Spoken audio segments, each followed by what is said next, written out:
Chers amis, bonjour. Quelques mots avant Shabbat, un Shabbat un peu particulier puisqu'il s'appelle Shabbat Bereshit, le Shabbat du commencement. Pourquoi le commencement? Parce qu'on commence la Torah réellement avec Bereshit, la Genèse, mais c'est aussi parce que on commence réellement l'année maintenant, hein. Bien que Rosh Hashanah c'était il y a 3 semaines, mais finalement le Rosh Hashanah s'est achevé avec Simchat Torah, tout ça c'est un grand cycle, et puis on part maintenant dans l'année avec dans nos bagages toutes les bénédictions que l'on a recueillies pendant toutes ces fêtes de Tishri.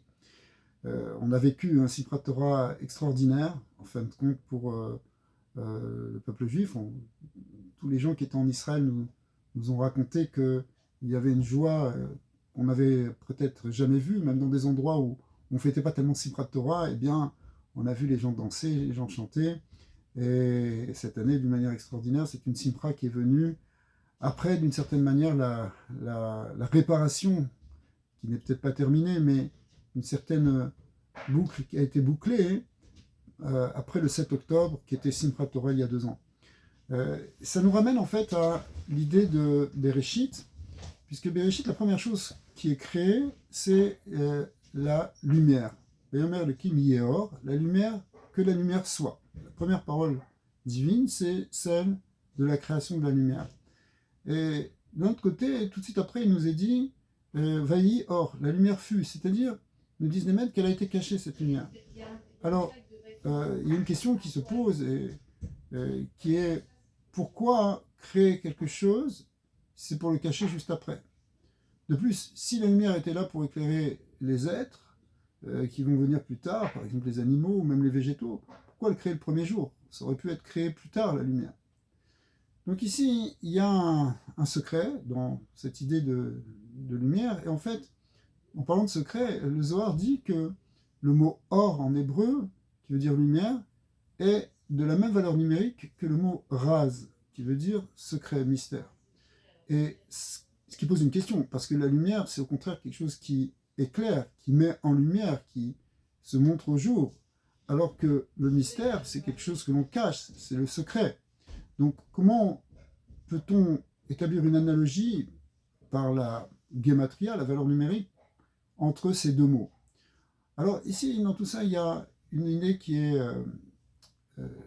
centrale. C'est qu'en fait, le but, d'une certaine manière, de la création, et c'est pour ça que ça vient au tout début, parce qu'au tout début, on fixe les objectifs finaux. Ce qu'il y a dans la pensée première, c'est ce qui va finalement s'accomplir à la fin. À la fin, on accomplit ce qu'on avait pensé au départ. Eh bien, cette lumière qui vient comme le principe du départ, c'est la finalité de la création. Il faut qu'il y ait un dévoilement de la lumière dans la création. Seulement, cette révélation de la lumière, elle doit se faire en fait aussi par notre travail, nos efforts, notre avoda qui va avoir pour but de transformer l'obscurité en lumière. C'est-à-dire qu'on vit dans un monde, déjà métaphysiquement, le monde, le mot olam en hébreu veut dire elem, un voile, parce que le monde a tendance, dans sa nature, à voiler la lumière divine.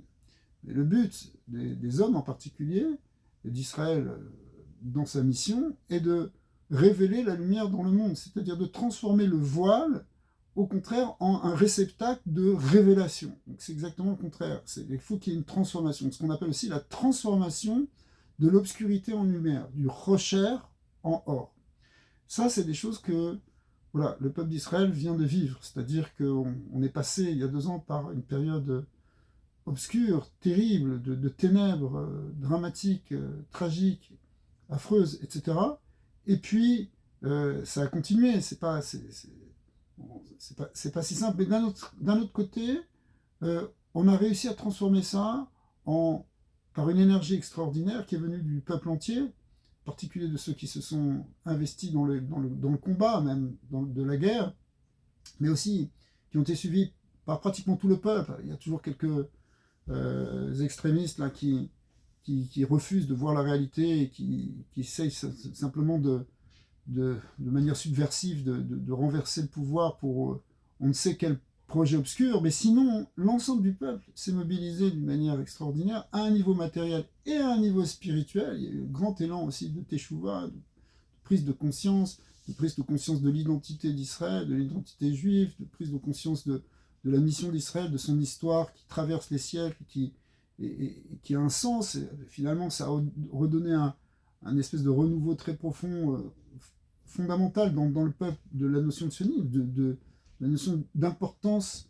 du peuple d'Israël sur cette terre, et ça a permis concrètement un renversement des pouvoirs au Moyen-Orient, et finalement dans le monde ça va venir aussi, c'est-à-dire que il va y avoir, de là va sortir une grande lumière.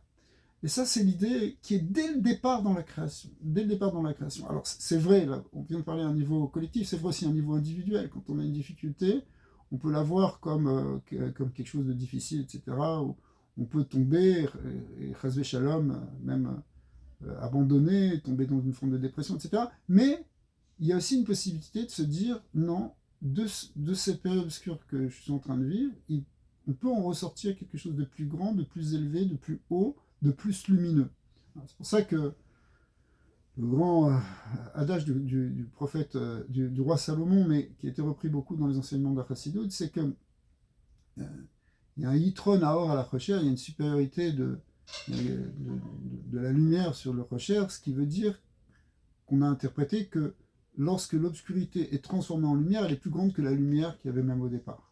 Donc il y a quelque chose à gagner dans cette transformation. Et c'est ce qu'on retrouve donc dans la création, où le départ c'est la lumière, et puis cette lumière, elle est obscurcie par du rocher, et il y a aussi dans la Kabbalah, on parle de tzimtzum, d'un voilement de cette lumière, mais finalement, à la fin, il y a un dévoilement de cette lumière, et cette lumière est encore plus grande même que ce qu'on aurait pu imaginer au départ. Alors, B'ezrat Hashem, on va avancer au niveau du peuple d'Israël, si Dieu veut, de plus en plus dans cette dimension lumineuse, l'obscurité grandissante qu'il y a dans le monde par toute la confusion, par tous les mensonges, par toutes les folies qui peuvent toucher même des nations qu'on pouvait penser au départ raisonnables, du moins qui savaient réfléchir, et on a l'impression qu'il y a une perte complète non seulement des valeurs, mais même de la capacité à vivre logiquement et à prendre des décisions qui seront rationnelles pour le bien.